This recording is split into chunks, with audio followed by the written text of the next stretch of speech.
Ah, Good morning, guys. Good morning, good morning, good morning. How are you all doing? I hope you're doing well. And thank you so much for coming out to my video yesterday. I really appreciate it. But first things first, I am able to put my dentures in. I can smile now. I've got my teeth in. However, it's gonna take some time to get used to, and I'm not even sure if I'm 100% happy with them, but they told me give it a couple of weeks to get used to. They're very comfortable. They had to put a liner, what they call, or like a liner inside, that lasts for what, a year or two, to make it really comfortable. So they are very comfortable. I think it's just a matter of, I don't know, getting used to it, because I'm not used to having teeth in the front anymore. I can't even chew right, guys. I don't know how to chew normally. Yeah. I've been without the top teeth since May. And now it's like, it feels wrong. You know what I mean? Like, it's like I'm so not used to having teeth. And my tongue hitting teeth now.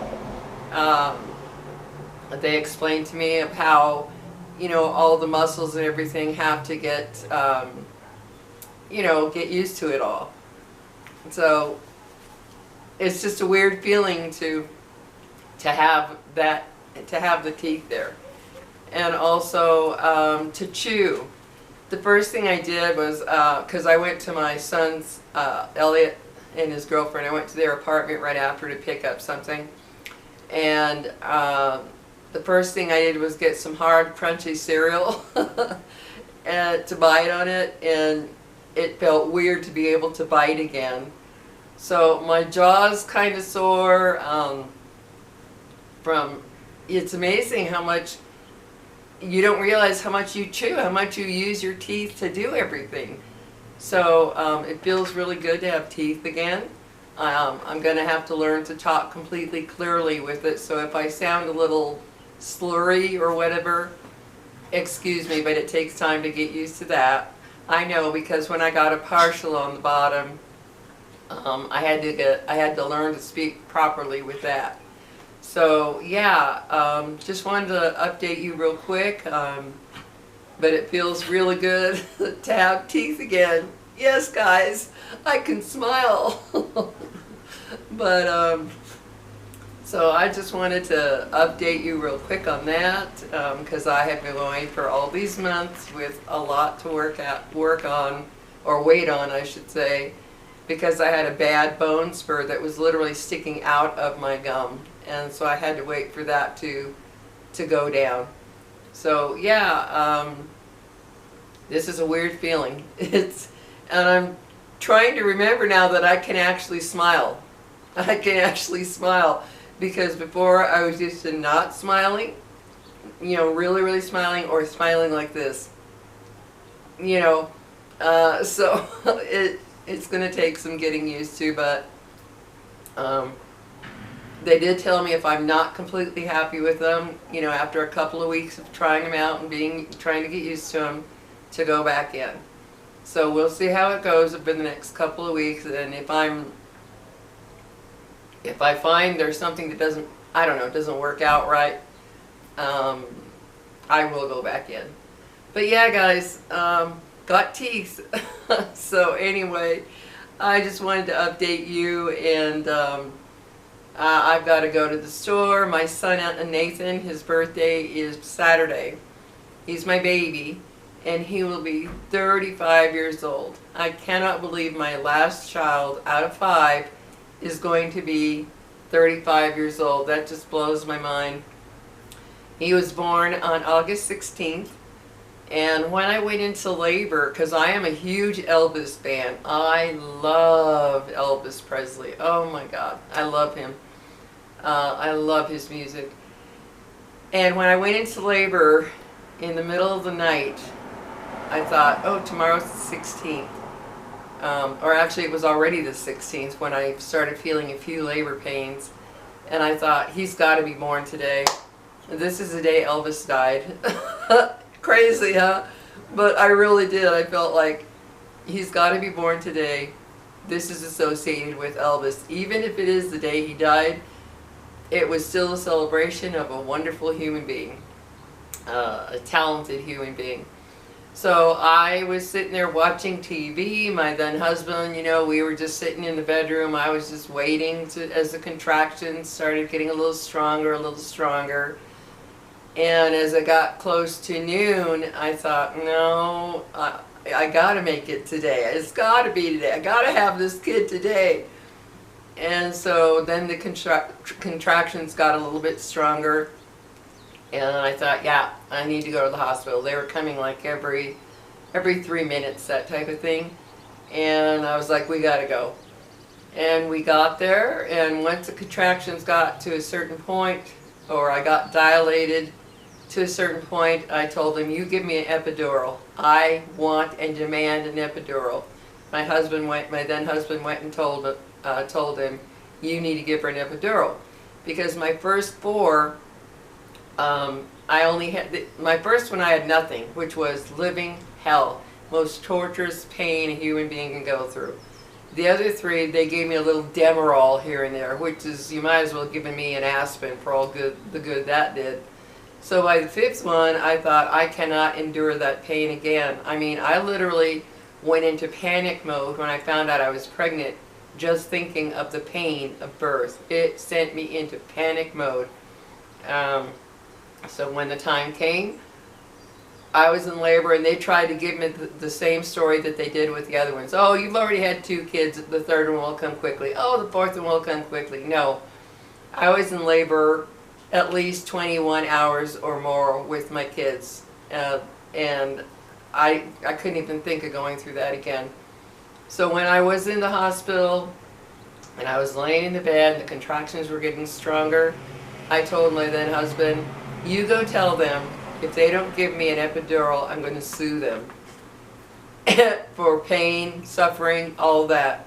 He went to tell them, and within 20 minutes there was an anesthesiologist in my room giving me the epidural. That's right. Because I thought, no, you're not going to fool me like you did 4 times before, like it's going to just go. Well, that wasn't the case for me. My first one was about 26 hours of agonizing pain to where I was screaming in that room. I was literally screaming from the pain.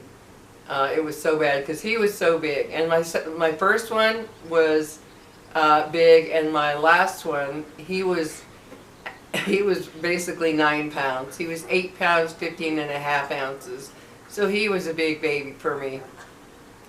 So yeah, he's my birthday boy, my birthday baby boy on Saturday.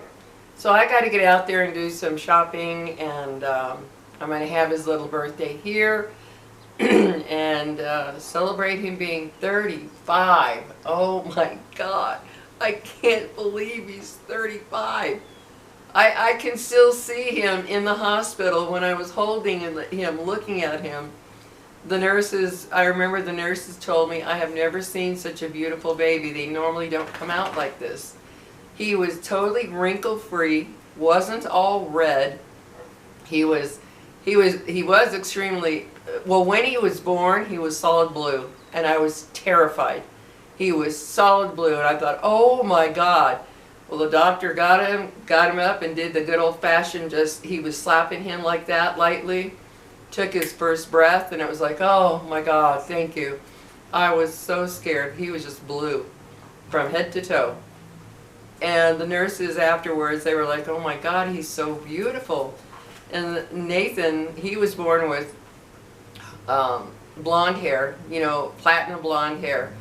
And then he was, and still is, he's very pale. He was like Snow White when he was born. But they were just shocked that his head wasn't misshapen. I was in labor only 30 minutes after they gave me that epidural. 30 minutes compared to the 20-something with the other 4. So they gave me that epidural. 30 minutes later, out came the baby.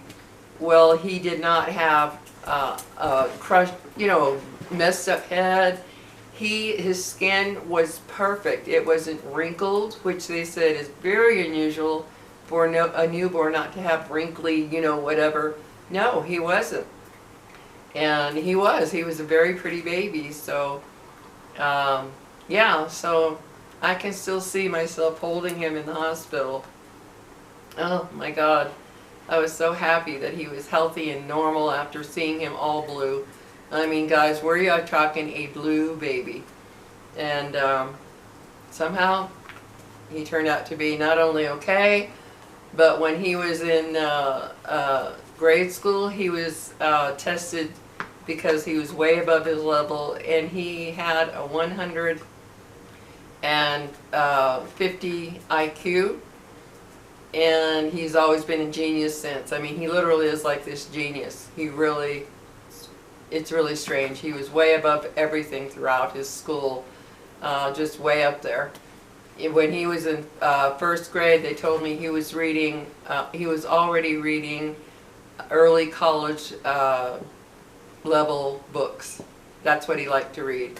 So yeah, he was up there. But yeah, my boy is, well, and he's now a website developer and programmer. He knows computers like you know the back of your hand. What he can do with them and work with them, amazing. But anyway, it's his birthday, so I got to get out there. It's his birthday Saturday, and he doesn't need anything. The guy needs nothing in his life. He's made a very good living, and so he always wants something to eat. And normally I cook. I'll bake him his favorite chocolate chip banana bread or some enchiladas or whatever. But this year I'm just not into cooking, so I texted him and said, how about if I just buy you a bunch of goodies to eat? And he's like, that sounds good to me, because being a single guy living with a bunch of roommates, he really does, I love you too, he really does appreciate just good food to eat, goodies, all kinds of goodies. So I'm going to go find all kinds of goodies for him to eat. So you guys take care, and thank you for being here, and yay, I've got teeth. It's weird, kind of, you know, it just doesn't feel right. My tongue doesn't know what to do. It's like I'm used to nothing being up there, you know. It's kind of weird. So anyway, guys, just wanted to make a short video as, oh, I love you too, baby.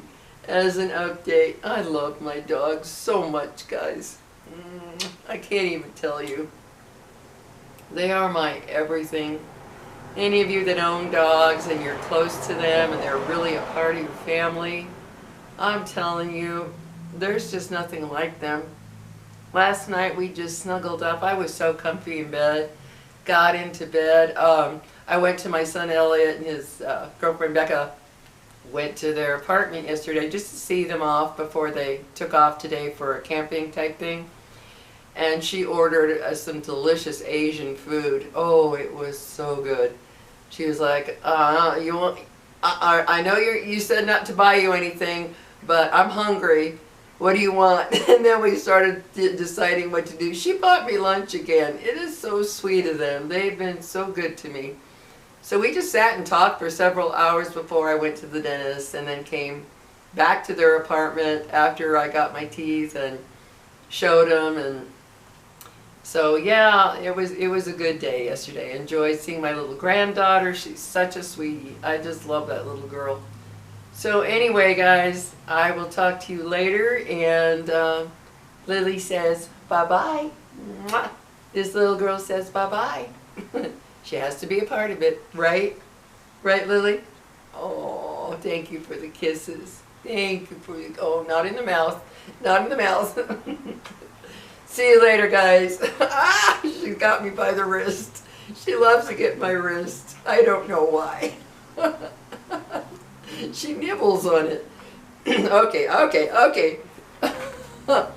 Anyway, guys, she's in the mood to play now. All right, I will talk to you later, guys. Get down, you crazy girl. Get down. Okay. See ya. See you in my next video. God, Lily, you are wacko.